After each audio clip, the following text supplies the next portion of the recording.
Father, and of the Son, and of the Holy Spirit. Amen.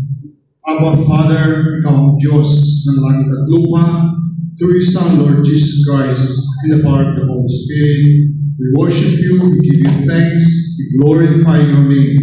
Thank you, O Lord, sa araw na ito, at muli sinamahan mo ang iyong 10th anniversary upang kami magpuri, magpasalamat sa isang taon at sa 10 taon na hindi mo kami pinabayaan. Tuloy na ikaw ang Diyos na kumikilos sa iyong gawain na Shepherd's School. Bagamat maraming pagsubok, maraming trials, circumstances, subalit hindi mo kami iniwan o pinabayaan. Because that's your promises with us, na kahit anong mangyari, hindi mo kami iniwan. Kaya we always hold your promises, O Lord. Kaya patuloy kang kumilos sa araw na ito, lahat ng narito na tumulong sa iyong panawagan at marinig ang iyong salita. Hindi mo sila uuwi, hindi mo sila pinagpala. At lahat na may karamdaman, O Lord, dalangin namin sa kanilang pamilya, sa kanilang sarili, sa kanilang employer, lahat ng mga pagod na sa trabaho, sa araw na ito, tinataas namin, nabigyan mo po sila ng kapahingaan, O Lord.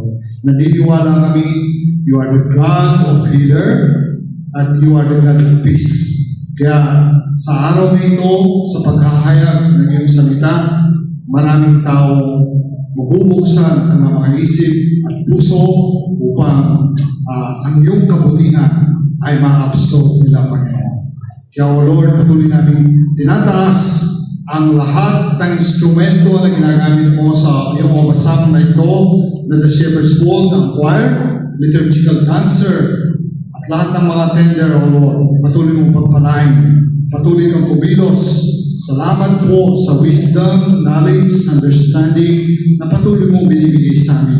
At salamat sa mga tao patuloy mong ginagamit as an instrument. Kaya sa oras na ito, in the name of Jesus, lahat po na may karamdaman, patuloy mong pinagagaling mo na sa oras na ito. At lahat ng salat sa kanilang mga financial, sa kanilang mga family na kailangan nila sa araw na ito, O Lord.